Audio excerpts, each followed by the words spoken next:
кој ги измисли словените. Вака, значи. Словените денес се најлесно препознатливата културолошка категорија на планетава.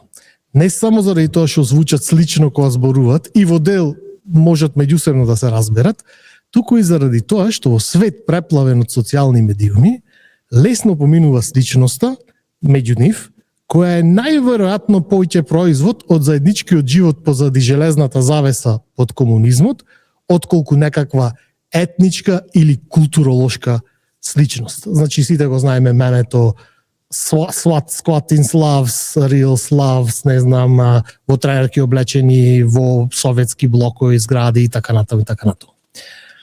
Ние македонците имаме додатна причина да бидеме предпазливи кон нашето наводно словенство, затоа што историски тоа се користи како уште еден вектор за негирање на нашето македонско потекло во корист на некои фабрикувани проекти како Југославија, нашите славјански брашта од Българија или генералната религиска блискост преку православните цркви од Југоисточна Европа. Овој вектор на напад се користи така што македонците се убедуваат дека се само збунети словени, читај бугари, значи следствено натрапници, дојдени покасно и дефинитивно не вистински македонци. Затоа јас често велам и пишувам на социјални медиуми. Не постои словен како самоидентификација. И се декларирам како македонец, а никако словен. Тоа најчесто наидува на оштри реакции помеѓу луѓето задоени со панславизам или зафатени со генетичко тракирање популации преку алеле маркери, и затоа што коментарите на социјални медиуми не се добро место да се изнесува некоја нијансирана перспектива, решив да ставам мојата теорија вака во видео форма, за да може да ја испраќам на луѓе следниот пат кои ќе ме прашат: а што имаш ти против словенството?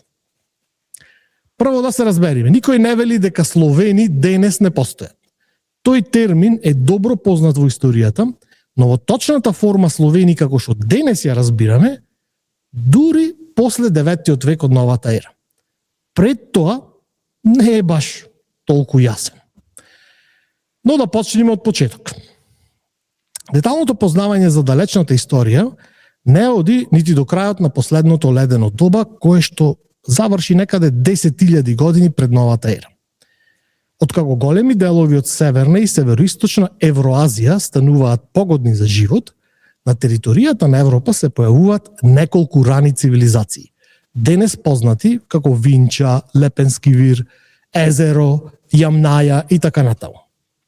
Овој период, значи од 10.000 години пред новата ера, па се до почетокот на класичната хеленистичка цивилизација околу 800 година пред новата ера, е генерално завиен во мистерија, затоа што цивилизациите на овој простор биле далеку попримитивни отколку што била, например, египетската цивилизација по долината на реката Нил, која што до почетокот на новата ера беше веќе илјадници години во залез. Значи, египетската цивилизација таа е некаде помеѓу 4000 години пред новата ера и, не знам, 30 година од новата ера, од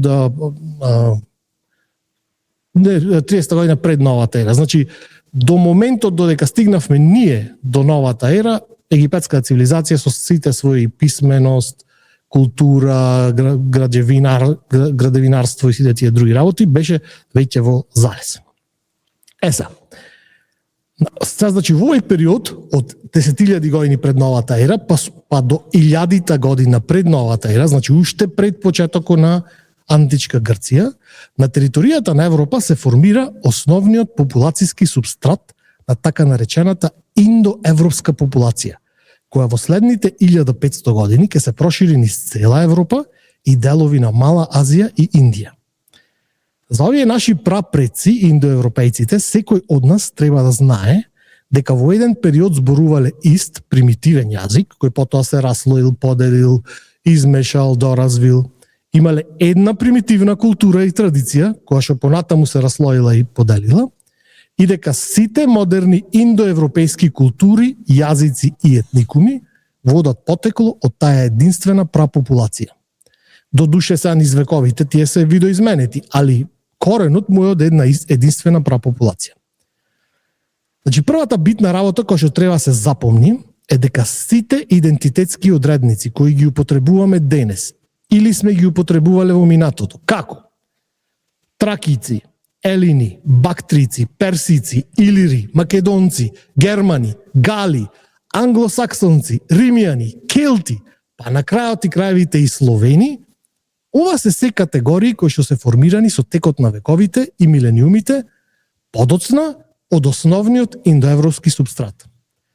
Втората битна работа е дека дури и пред новата ера, значи 300 години пред новата ера, додека Александар Македонски се борел против античките полиси, а античките полиси против персиците, а персиците против индиците, сите веќе тогаш зборувале на меѓусебно неразбирливи јазици, но сепак наследени од заеднички јазичен корен.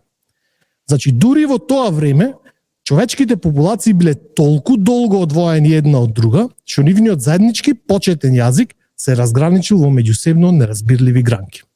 Кога човек вака збора, од 10.000 години пред новата ера до 1000 години пред новата ера ова се десило, па во следните 3000 години ова се десило, значи многу лесно поминуваме преку годините.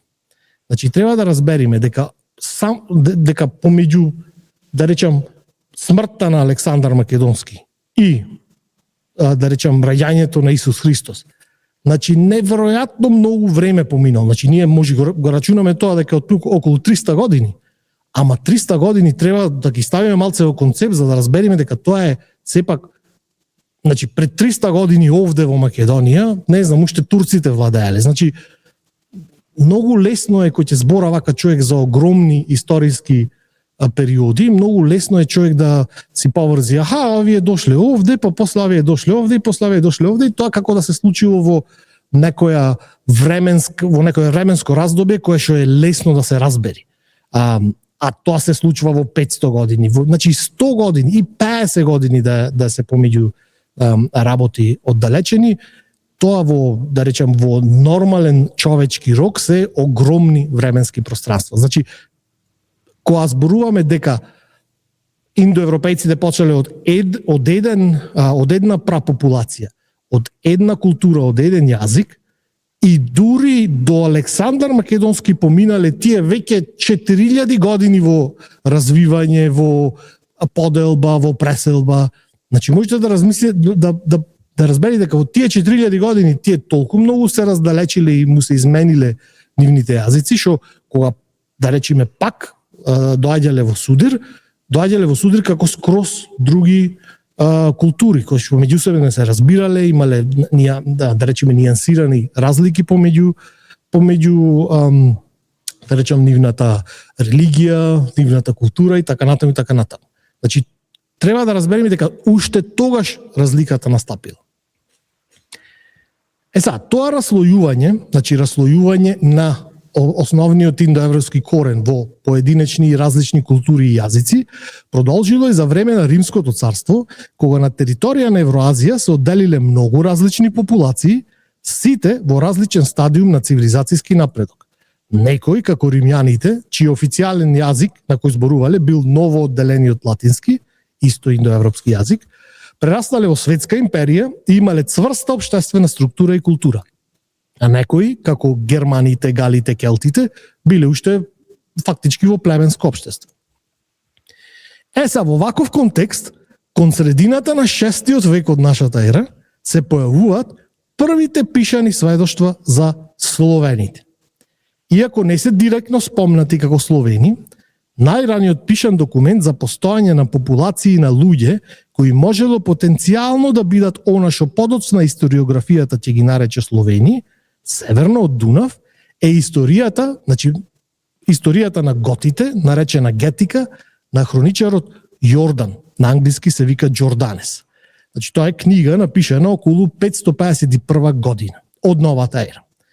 Во овој извор, значи ова е првиот извор каде што се спомнати било што може да се толкува како словени.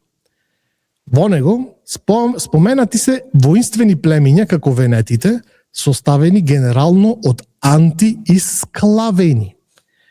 Значи тие се спомнати на минување во еден пасус и се шпекулира дека сите тие се од некое исто потекло, И генерално многу не се дискутира за, да речем, за нивните обичаи или за како изгледат, или значи чисто како противник во хрониката што ја прави Јордан за војните против готите. Содржината и веродостојноста на делото на Јордан се под прашање до ден денес, затоа што се смета дека значи не целокупната содржина на книгата преживеана, дека голем дел од книгата негова била препишана од претходна книга која што ги опишувала тие работи, така да не е многу јасна веродостојноста, али модерната историја го смета тој еден пасус како најраното пишано сведоштво за словените. Пред 551 година од новата ера, никаде не пишува дека постоеле словени. Или ништо што... И види, и тука не пишува дека постоеле словени. Овие се племиња. Значи, анти, склавени, венети, тие се, значи, ги мешаат, ги комбинираат, мислат дека се исти, ама тие војуваат меѓусебно, некој пишува дека меѓусебно се разбирале, некој пишува дека меѓусебно не се разбирале. Значи, не е ова толку денешната, да речам, славистика, ќе речи, ама ете пишеше таму, склавени пишеше. Ама не е тоа толку јасно представено како што сакат да го прикажат. Неколку години подоцна, словените, пак како антисклавени, се спомнати во историјата на војните на римскиот автор Прокопи од Цезареја, напишана во околу 560 година. Таа книга е хроника на војните походи на византискиот генерал Велизари против варварските племиња северно од Дунав. Тука има малку поќе информации за овие варварски племиња, за нивниот живот, за нивното политичко уредување, иако во овој извор, например, не се поврзуваат со венетите.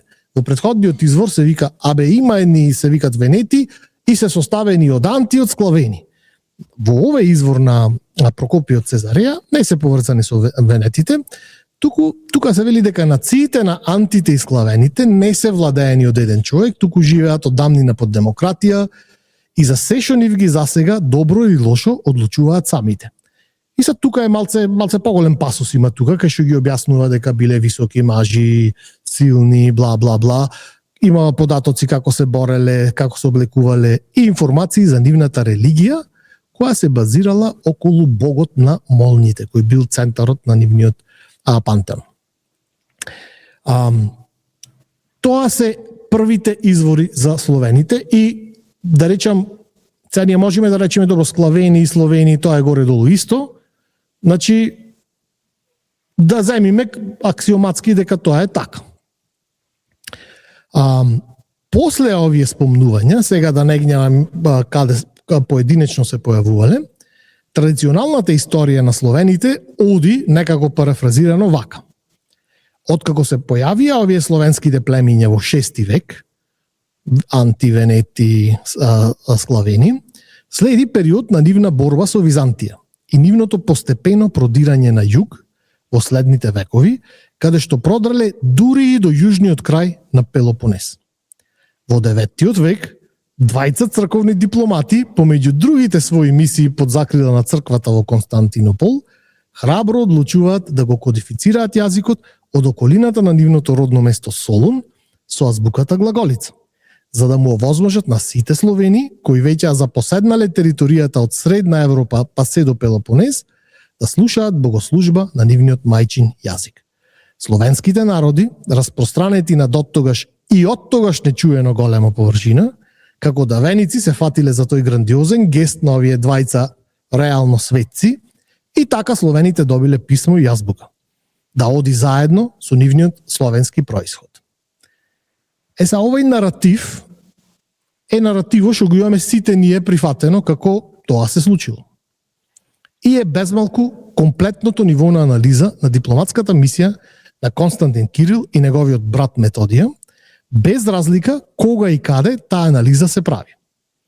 Не треба човек да е посебно информиран или интелигентен за да заклучи дека таквата приказна звучи барем малку романтизирано. Значи имало необесправени словени, па сега овие брајќата од јазикот што го зборале, му донесле писменост и ги избавиле од од притисок. Таквите наративи се скоро секогаш информирани од националните митови на новите држави во новото време, поготово со пошироката достапност на печатени книги во 17 и 18 век, и затоа често се во контрадикција, што до ден денешен ја држи жива контроверзата околу тоа дали Кирил и Методи биле македонци, грци, бугари или нешто сосема друго. Суштинскиот проблем со проучување на оставштината на Кирил и Методи низ панславистичка призма е дека проширувањето на словенската азбука низ Балканот, низ вековите, се гледа како борба на некоја кохезивна етничка или барем лингвистичка група, словените, против обидите за нивно разединување или уништување. Тоа значи дека се предпоставува дека од секогаш постоела една специфична група на самоспознаени словени и дека единствената верзија на историјата на нивно описменување е историјата на одржувањето на жарчето славјанство во очи на сите напади врз него. Компарабилни студии за такво романско или германско единство не постојат, што е можеби причината зашто денес луѓе се идентификуваат како словени, а многу малку се идентификуваат како римјани, германи, готи, гали и така натаму. Сега во продолжение ќе образложам една анализа на прифаќањето на азбуката на Кирил и Методи и глаголицата и старословенскиот, она што го викаме Old Church Slavonic, меѓу разноликите народи и племиња кои можеби биле со меѓусебна словенска свест, но најверојатно не. Ова анализа не е моја, да се разбериме, туку е на историчарот Мирила Иванова, иронично бугарка, во нејзината книга Како беше измислен словенскиот јазик, култура на диалог помеѓу Константинопол и Рим. За почеток, да поставиме неколку основни постулати околу технологијата на писмото. Иако често подзабораваме, никое писмо не е суштински етноспецифично, нити секогаш асоцирано со дадена група или етнос. Например, денес словенски јазици се пишуваат со латинично писмо, хрватски, чешки, словачки, словенски, а во времето на Советскиот сојуз и некои несловенски јазици, како узбечки, туркменски и таџикистански, ја користеа, а некои уште ја користат кирилицата за да пишат. Најраните извешти за создавањето на словенската азбука се наоѓаат во хагиографскиот живот на Константин Кирил, нејзиниот создавач, и житието на Методи, неговиот брат и придружник. Овие текстови се датирани во доцниот 9 век, во рок од не повеќе од неколку децении по смртта на нивните истоимени протагонисти. Помеѓу 869 година, кога починал Кирил, и 885 година, кога починал Методи. Ова се рачуна за најверојатните дати кога е напишано житието на Кирил, а помеѓу 885 и 907 година, кога регионот Моравија бил освоен од унгарската инвазија, тие се годините помеѓу кои се рачуна дека е напишано житието на Методи. Значи, уште еднаш, житијата на Кирил и Методи, денес во Македонија достапни во форма на книгата Панонски легенди, се напишани кратко по смртта на нивните протагонисти. Значи, житието на Кирил е напишано помеѓу 869 година и 885 година, а житието на Методи е напишано од 885 година до 907 година, тука негде точната дата не е позната. Најраниот извештај за создавањето на словенската азбука се наоѓа во хагиографски текст во византиски стил, кој веројатно оригинално бил напишан на грчки, а подоцна преведен на словенски. Како што е аргументирано, житието на Константин, на Кирил, јасно промовира византиски империализам. Кога вели Кирил во текстот ние, тој мисли римјаните, како што византиците се нарекувале себе си. Не мисли ние во смисла ние словените. А сите други, во текстот на житието на Кирил, словените, муслиманите и евреите, се прикажани како различни и се карикатурирани. Ова не е, иако често се прикажува како таков, текст пронижан со словенски патриотизам. Повеќето од текстот не се занимава со азбуката, туку со дипломатските патувања на Константин Кирил како империјален агент. Во овој контекст, малото внимание е посветено на азбуката, ја става нејзината етничка посебност на второ место во однос на нејзината инструментална улога во потврдување на византиската или римската надмоќ. Еве како текстот, на пример, за да ви илустрирам како пример, еве како текстот ја прикажува молбата на моравскиот владетел Ростислав за азбука, која била испратена до византискиот цар Михаил III. Сега ќе ви прочитам две верзии. Уствари, ќе ви ја прочитам само верзијата што ја пишува во Панонски легенди, што можете да ја прочитате ако ја набавите таа книгата или ако одите на линкот што Аце ќе ви го сподели, на кој што се наоѓа комплетниот текст на житијата и на Кирил и на Методи. Значи, молбата на моравскиот владетел Ростислав за азбука упатена до византискиот цар Михаил гласи вака. Иако нашите луѓе го отфрлија незнабоштвото и го чуваат законот христијански, немаме таков учител кој на нашиот јазик ќе ни ја представи вистинската христијанска вера, па и другите земји, угледувајќи се да станат како нас. Па прати ни, Господине, епископ и учител таков, бидејќи од вас за сите земји произлегува добар закон. Шо гледаме сега од овој пасус? Гледаме дека житието по Кирил се фокусира пред се на начинот на покрстување и со тоа на дејствувањето на империите, а не на азбуките. Азбуката произлегува од општ чин на империјална мисионерска работа. Значи тој вика од тебе доаѓа целиот добар закон, значи христијанскиот закон за сите региони. Што се однесува до Ростислав, тој се интересира за проповедање на народен јазик без да специфицира дека тоа мора да биде во одредена азбука или на одреден јазик. Значајно е што целата епизода не го именува јазикот на буквите.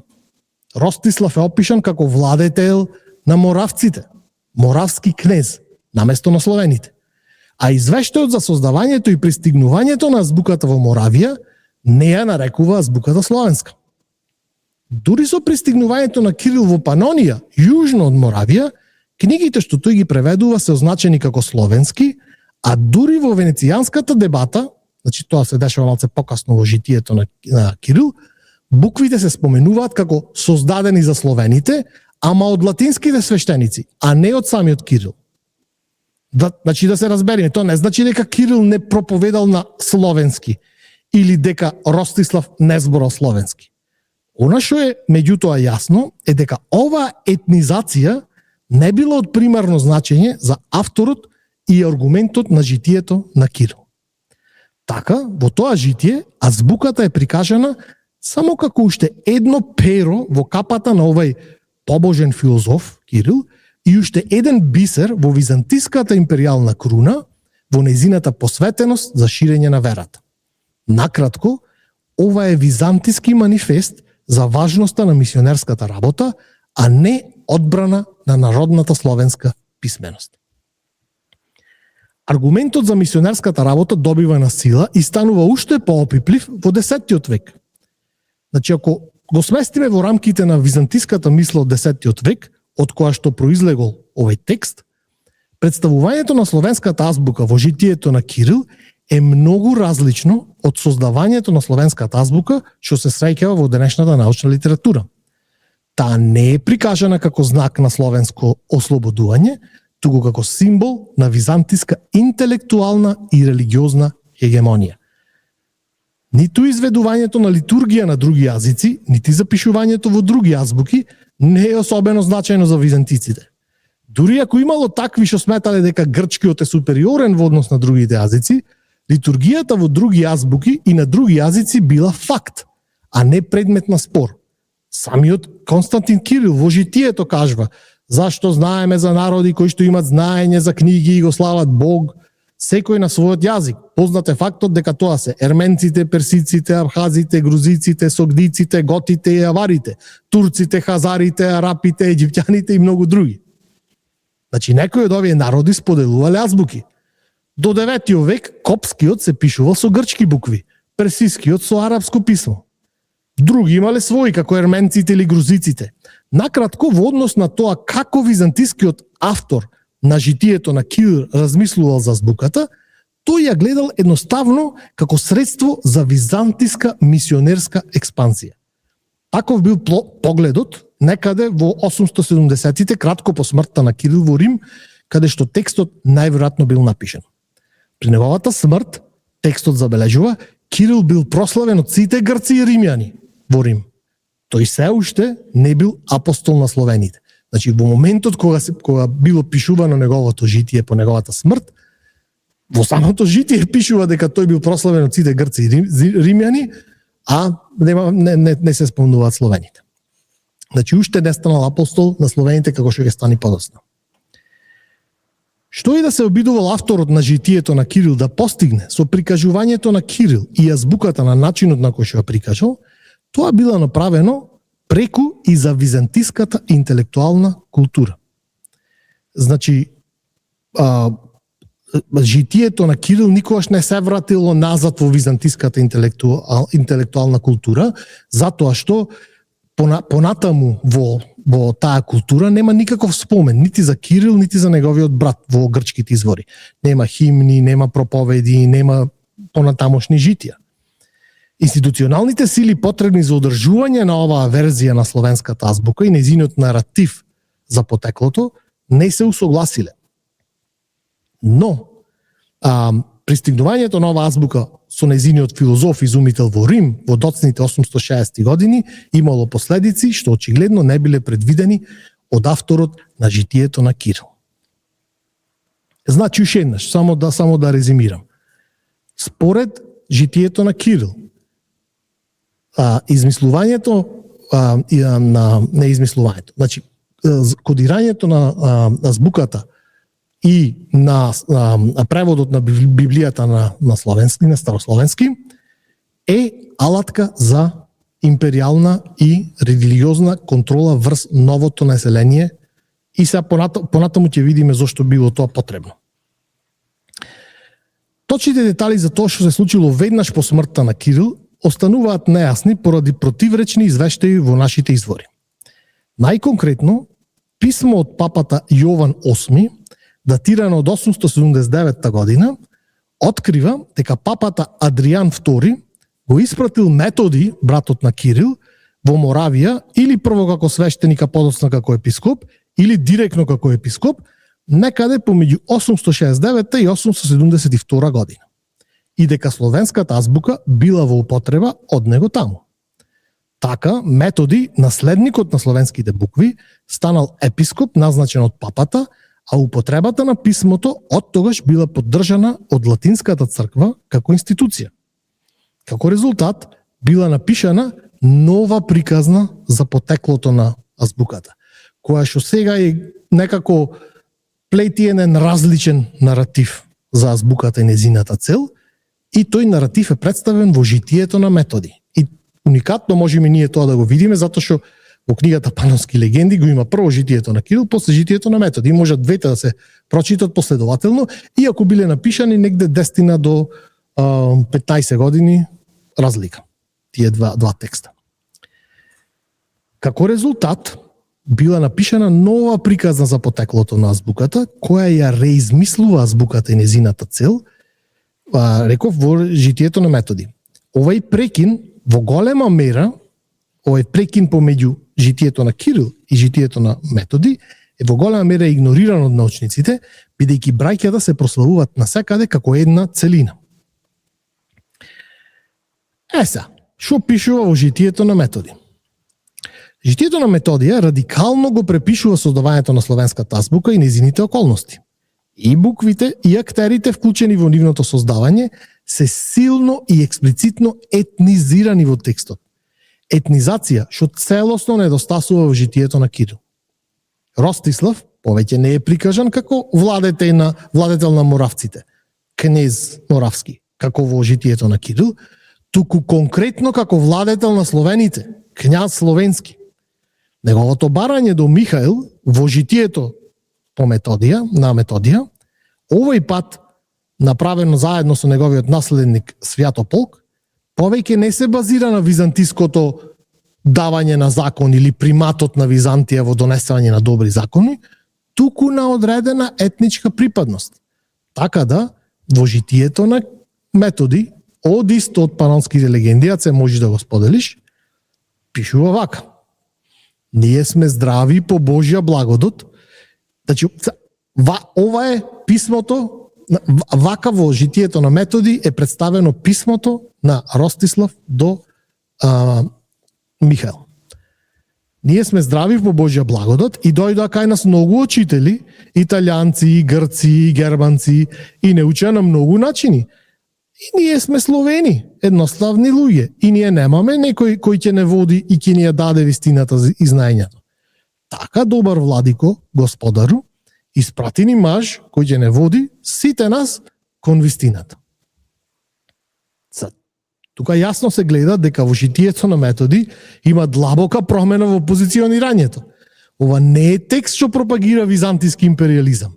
Етничката разграниченост на христијанските учители конкретно ги именува византиците како неподобни за ова за мисија. Затоа што вика кај нас многу христијански учители од италијанци и грци и германци. Значи вика сега византиците не ќе ме појќе од византиците.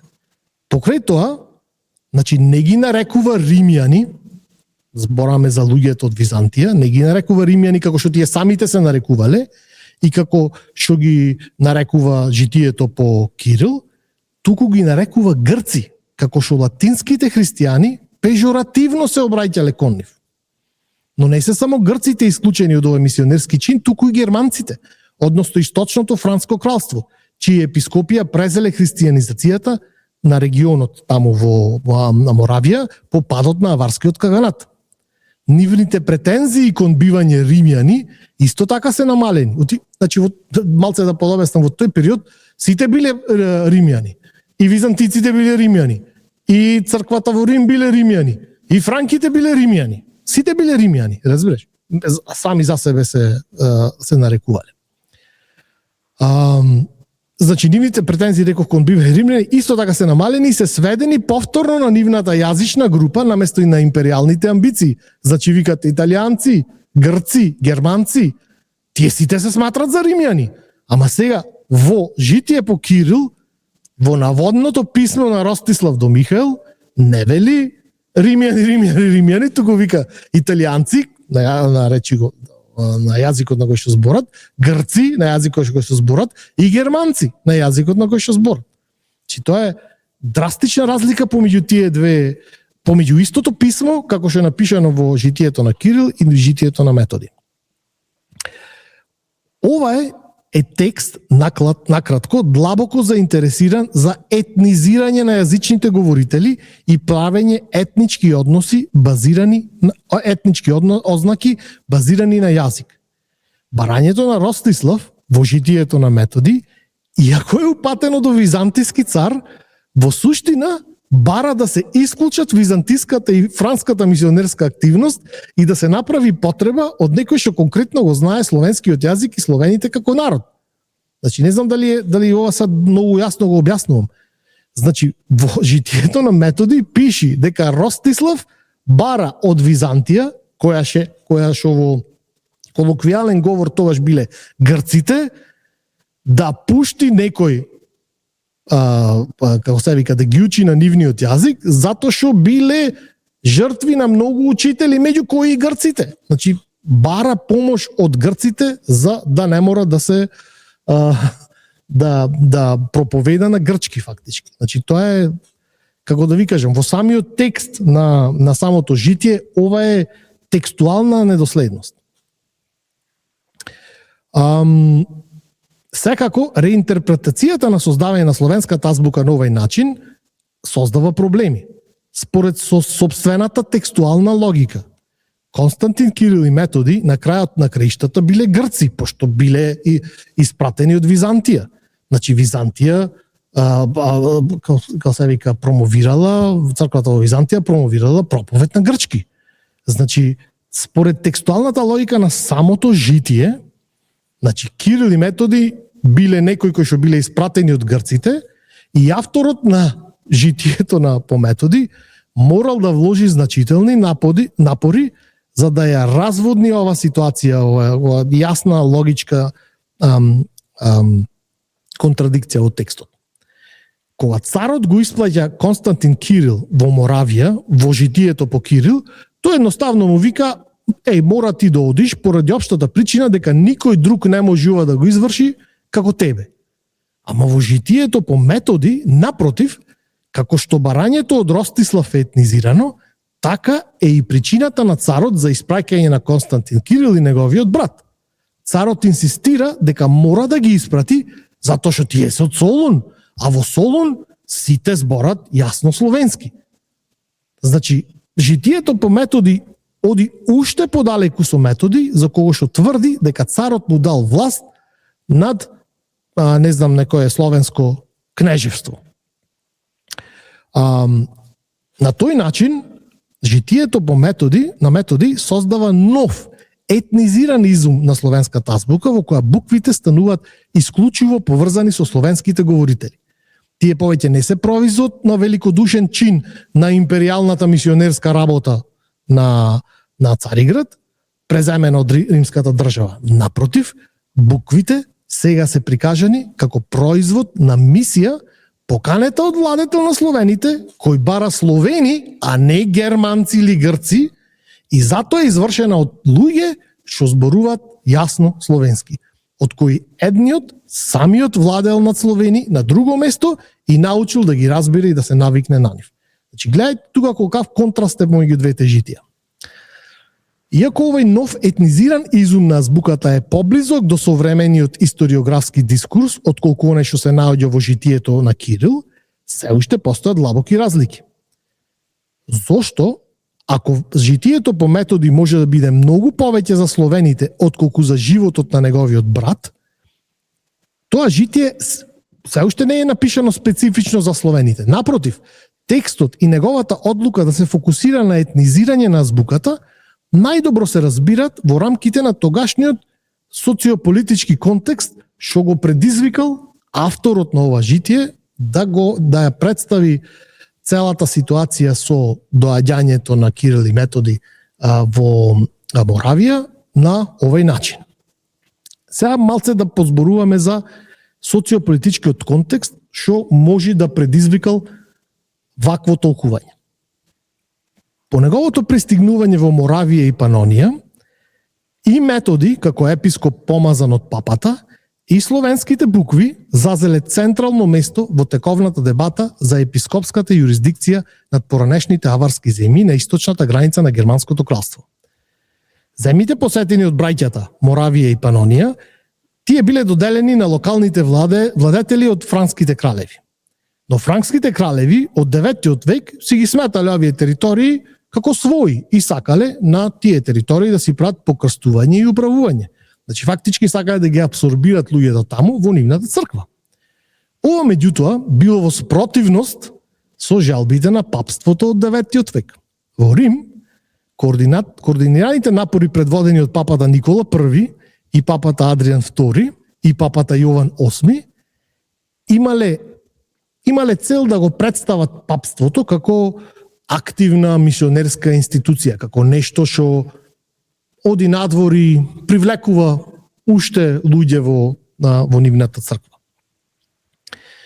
Можноста што ја нудела азбуката за епископ назначен од папата во регионот, инаку доминиран од франките, значи сигурно немаше да ја пропуштат папите, нити Адриан, нити Јован. Доказите покажуваат дека вториот особено, значи Јован VIII, го бранел Методи со тоа што им се закланил со екскомуникација на главните франкски епископи, откако тие го затвориле, го фрлиле в затвор за 2 години. Значи многу малце, не знам се колку е познато, али во 870 година принцот Ростислав, значи тој имаше наследник кој што се вика Свјатоплук. Тој имаше тука некоја политичка криза, па Ростислав беше заробен од страна на неговиот наследник и му беше предаден на франките. Кога се случи цела таа политичка криза во Моравија, епископот што беше поставен од папата, што беше Методи, Значи тој почна да како да ви кажам, да почна да искусува голема опозиција од франкиската франскиот клерк, и поготово од бискупот од Салцбург, кој што, значи, франките мислеа дека сега ти ако правиш литургија на словенски јазик, фактички му навлегуваш на нивната црковна територија. И затоа во 870 година, значи буквално дојде војска, го зароби Методи, го осуди во, да речеме, во местено судење, и го затворија околу 3 години во манастир во Баварија. И како што кажав, Јован VIII, значи, интервенирал, им се заханил со екскомуникација на франските епископи што го затвориле Методи, ако не го ослободат. Значи, сега треба да разберете дека политички тука се борат Франското царство со нивната црква и речи го римската црква начело со папата се борат тука тие за превласт на овие територии. Привремената институционална неслуга помеѓу франките и папството резултирала со папска поддршка за епископија што зборува словенски. Значи папата рекол, значи за да успеам политички да му се спротиставам на моите политички непријатели, ќе ја поддржам епископијата што зборува на словенски. Но оваа поддршка секогаш била кревка и несигурна. И помеѓу 879 година и 880 година, самиот Јован VIII го променил мислењето за тоа дали Евангелието може да се чита на словенски за време на службата, само откако ќе се завршат читањата на латински или грчки, или дали само проповедите и беседите може да бидат на словенски. Општата нестабилност во папството била распространета по атентатот на Јован VIII во 882 година. Папата Стефан V бил третиот папа по Јован што седнал на престолот до 890 година, кога експлицитно ја забранил употребата на словенскиот јазик. Една година подоцна, папскиот престол повторно сменил раце, овој пат на Формосус, долгогодишниот противник на Јован VIII. И са најверојатно е дека житието по Методи било напишано околу ова време, кога било многу несигурно, некогаш, значи, ќе дојде еден папа, ќе го забрани проповедот на словенски, ќе дојде друг папа, ќе го дозволи, така натаму и така натаму. И затоа што бил напишан житието на Методи во ова, да речам, во овој политички контекст, затоа најверојатно имал за цел да го обнови папството покровителство над Моравија и Панонија, затоа што, не заборавајте, Методи бил испратен во Моравија од папата Адриан II. Свештеничката елита на Моравија и Панонија се стремела да ја обезбеди својата институционална стабилност, но тие немале силен аргумент за нивната независност од источната франска црква.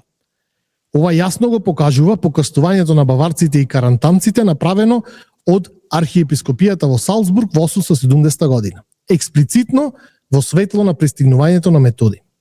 Тоа покажува дека барем во Панонија, франкското господство и франкската мисионерска работа биле нормална работа од 8 век наваму и дека тие го сватиле пристигнувањето на Методи со неговиот со словенскиот проповед како закана за нивната, да речам, мисионерска работа. Соочен со реалноста на историската франкска контрола над оваа територија, авторот на житието на Методи се свртел кон јазикот на етничката специфичност и се фокусирал на азбуката како клучниот разликувачки фактор помеѓу методискиот круг, значи кругот околу Методи, и неговите латински претходници во регионот. Во фалсификувано писмо во житието на Методи, папата Адриан II наводно го испраќа Методи не до локалниот владетел на Панонија Кочел, нити до одредена епархија, туку до сите земји на словените, така пишува во житието на Методи. Предпоставката дека еден етнос има има потреба од своја етничка црква и дека тоа може да не се усогласи со тогачните политички поделби, не била нова идеја. Со пропагирањето на ова како фактот што кажува дека со пропагирањето на фактот дека во оваа земја живеат Словени и нив треба да му се проповедва на словенски јазик, тие фактички го имитират начинот на кој што папата и претходно правил мисионерска активност.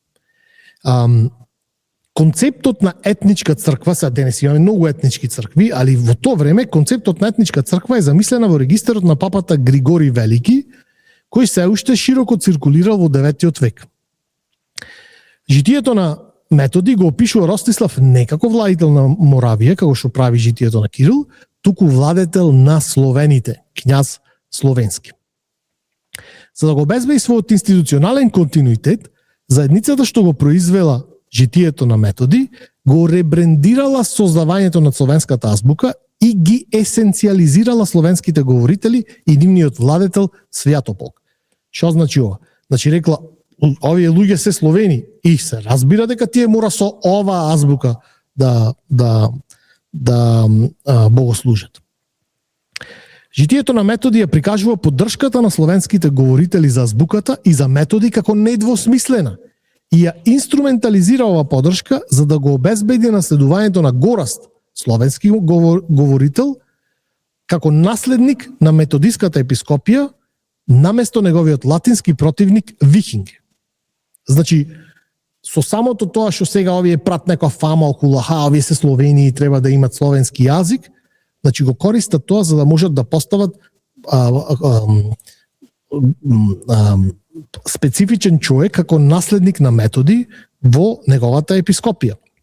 Но овој етнички ентузијазам е во спротивност со папските материјали од тие години, кои што откриват дека, како и секогаш, политичкото дејствување не се сведува на етнички идентитет или, не знам, некако политичка целисходност, туку се сведува на, да речеме, на политичко позиционирање.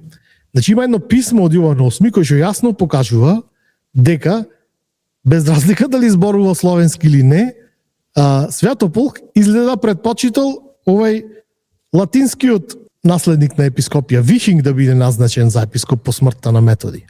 Значи, не му било него важно дека овај словенскиот говорител Гораст бил изборот на Методи за неговото наследување. Значи, тој политички сакал од, како се вика, од папата да дојди епископ. Значи, доказите за ентузијастичко локално усвојување и употреба на словенскиот јазик во Моравија и Панонија немаат многу докази, значи остануваат ретки. Не постојат ракописи што можеме безбедно да ги лоцираме во регионот на доцниот 9 век, освен што за некој парчина од шишиња со индивидуални словенски букви, освен тие мали, да речеме, преживеани работи, нема некои надписи на словенски од регионот од 9 и 10 век. На крајот, затоа, институционалните и индивидуалните сили потребни за одржување на словенската говорна епископија во регионот не се усогласиле. Раната историја на азбуката и незината употреба не е приказна за ослободување, туку за кревкост. Од оваа кревкост е родена етнизацијата на азбуката. Значи, свештеничката елита во Централна Европа, што очајно се обидувала да го задржи покровителството на папскиот двор преку создавањето на нова историја на создавањето на словенската азбука, соочени со правни претензии кон нивната земја, тие се свртеле кон постар модел на папска мисионерска работа за да го оправдат своето постоење, прикажувајќи ги Моравија и Панонија како земји на словените кои имат потреба и се ентузијасти за своја етничка словенска црква и така исклучиво поврзани со словенската азбука. И покрај доказите против постоењето на овој етнички ентузијазам, поддршката на словените за словенската азбука била прифатена во научните кругови како непобитен факт за прославување. Оваа предпоставка претпоставка бара длабоко преиспитување. Мирела Иванова. Значи, таа вика, ако ги споредиш текстуалната содржина на житието на Кирил и житието на Методи, и ако ги поставиш во политичкиот контекст во кој што тие биле напишани, житието на Кирил, кратко по смртта на Кирил, житието на Методи, кратко по смртта на Методи, тогаш можеш да видиш како се развивала идејата за самиот концепт на словенизација, самиот концепт на словенска азбука и самиот концепт на терминот словени како луѓе кои што богослужат под на одреден начин, со одредена азбука и со одреден превод на самата Библија. И споредбите се апсолутно како контрастни. Во самиот текст, значи, се гледа дека само 10 години, значи, разлика помеѓу двете житија, во едното житие, целата мисионерска дејност на Кирил и Методи се представува како начин на Византиската црква да го прошири нејзиното влијание на земји со кои што биле населени до тогаш со безбожници, значи некако да ги христијанизират, и како сега целата таа работа се комплицира во контекст каде што за истата територија, пошто таа територија политички припаѓа на Франското царство. Тие си имат нивна црква, тие сакат тие да си евангелизираат со нивната црква. И како сега тука влегва папата, римската црква и византиската црква. Значи некако Моравија и Панонија се наоѓаат на некое тромеѓе, каде што сите три цркви се борат за превласт на таа територија и за припојување на тие верници према нивната црква. И фактички самата азбука и самиот назив Словени, како луѓе што го прифатиле словото, се користи како начин да секоја од овие различни црковни политички центри на мојк да го прошират нивното влијание врз таа територија. И јасно се кажува во двете житија и во фактот дека нема други документи за овие двајца просветители од Византија, се кажува дека самата мисија била многу кревка, значи не било тоа ентузијастички прифатено како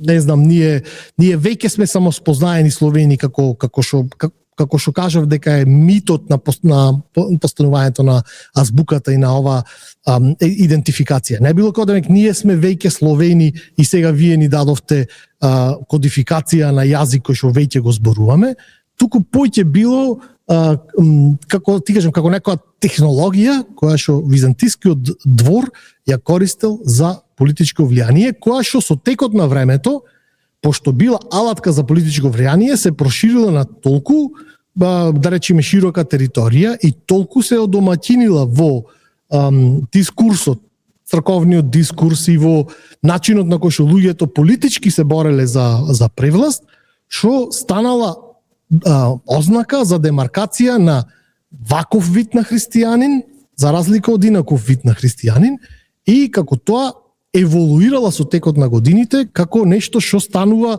денешната ознака Словени, која што ние користиме за некаква, да речеме, културолошка ознака за на некој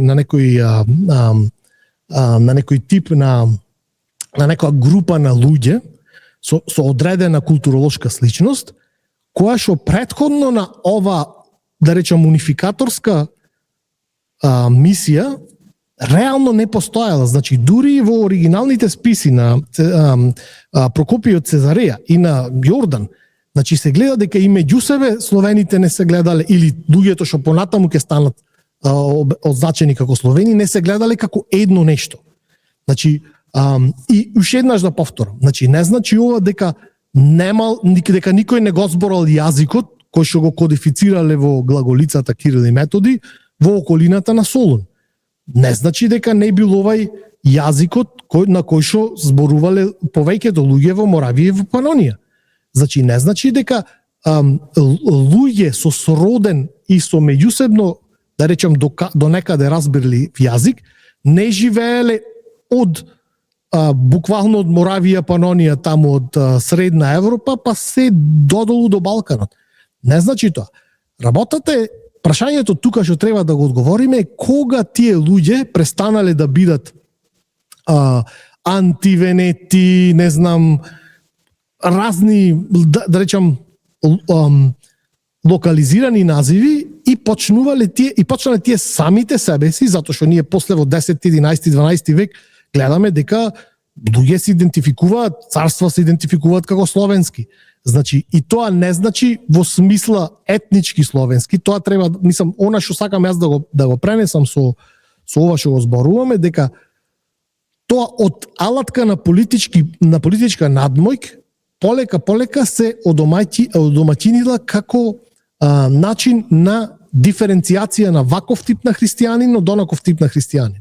Значи, со самото етнизирање на црковната богослужба бил создаден тој етникум кој што реално не постоел пред тоа. Значи, одговорот на прашањето кој ги измисли словените, да речам иронично, е дека Византија ги измисли словените, Кирил и Методи ги измислија словените. Значи, тие заедоја една аморфна маса, една маса на луѓе кои што беа меѓу себе различни и, да речеме, диалектички, и културолошки, и, да речеме, тие самите себе си се сваќаа едни од други како различни, и тие им дадоја, да речеме, една алатка со која што тие ќе можат некако да се постават како различни од следбеници на Византиската црква, кои што биле проповедале на грчки, следбеници на Римската црква, кои што проповедале на латински, и следбеници на Франкската црква, кои што исто така проповедале на латински. Да не се лажиме дека ова било акламативно прифатено.